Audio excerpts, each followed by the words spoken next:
I always thought that it was impossible for me to lose any weight. I just thought that that was my life. At my heaviest, so it was in the early 400s. I would eat till I vomited. When I was in my early 20s, I started making changes, which has led to the most dramatic part of my transformation. And I've lost approximately 250 pounds.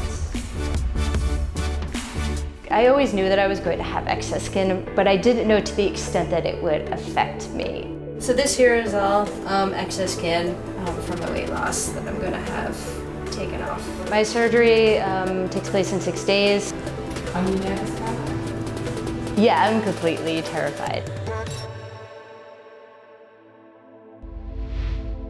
There's never not been a time when I wasn't overweight.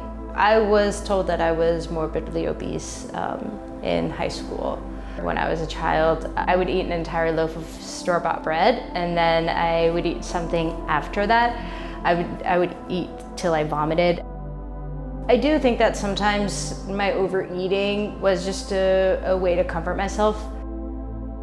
I think it was kind of like a cycle. Like I was eating because I was overweight, and I was overweight because I was like eating so much. At my heaviest, so it was in the early 400s. After that, I just never kept track. It's not something that you want to hear. Like, you know it's not good for you. When I was in my early 20s, I started making changes to my diet, not to lose weight, but just to be a bit more healthy, because I always thought that it was impossible for me to lose any weight. I just thought that that was my life. So the big dramatic turning point, it was 4 years ago is when I started working with my personal trainer, Nancy. I lost 10 pounds, I lost 20 pounds, I lost 30 pounds. The last 18 months, I've lost the last 100 pounds, but also incorporated exercise and weight training into that, which has led to the most dramatic part of my transformation.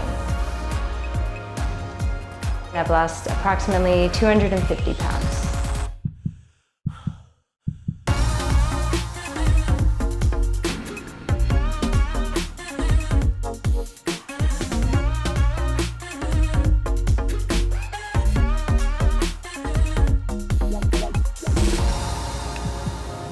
When we used to train at the beginning, we were in the studio and you'd be like, I can't do this. And you'd be like, nope, nope. And you just kind of lunge and then you can't do it. And then now it's like, look at you, like doing all this in front of like all these people on the track in Williamsburg. It's amazing. You should be so proud of yourself. Yeah, a little. But I wouldn't be at this point right here. Like, don't listen to her, she's really humble. But I would not be at this point right now without having her there. So, yeah, she won't admit that, but it's 100% true. It would not even be a possibility, I think. So. Thank you. But Yeah. it's a team. It's a team effort. It is a team effort.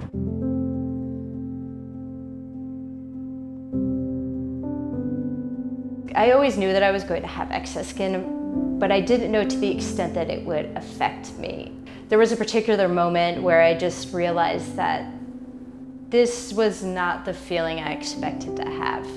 I realized that this was actually making me feel worse, and because I had envisioned what I would look like in my head, and I did not look like that. So this here is all excess skin from my weight loss that I'm going to have taken off.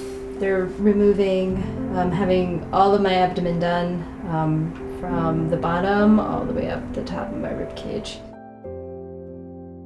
My surgery takes place in 6 days.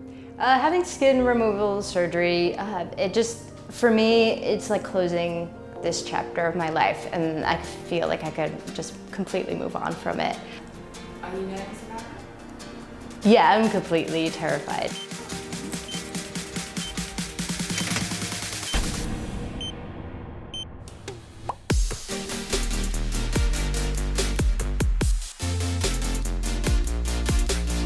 The surgeon estimated that he removed approximately 10 pounds of skin. When the bandages first came off, the first thing that I noticed was how completely flat my stomach was. Pretty much every morning when I wake up, the first thing I do before I get dressed is just look at myself in the mirror, because it's not so much an exciting thing for me as it is just kind of like a surreal thing for me to have none of that excess skin kind of just folded over. It's going to take me quite a while for me to get used to the fact that it's not there. It's kind of like how I have like kind of phantom fat where I still think that it's there, and then I'll just like sometimes rest my hands like on my hips and just be like, okay, like that's flat. It's still very weird to get used to. There's been plenty of times where I completely dropped everything that I was doing and gained weight back. There was even a point where I gained back 65 pounds, but then I lost it again and then some more. So just keep going, stay consistent, and don't be discouraged when you fail at your diet, because you will always fail at your diet. You just need to know when to get back on it again. And I did happen to find this tucked away in my closet somewhere that I didn't even know I still owned. This was my old winter coat, which was an extra, extra large. All right. Let's see if the buttons fit. It's weird because I don't remember ever being this size. Probably fit another 2 of me in here with this jacket. Extra small.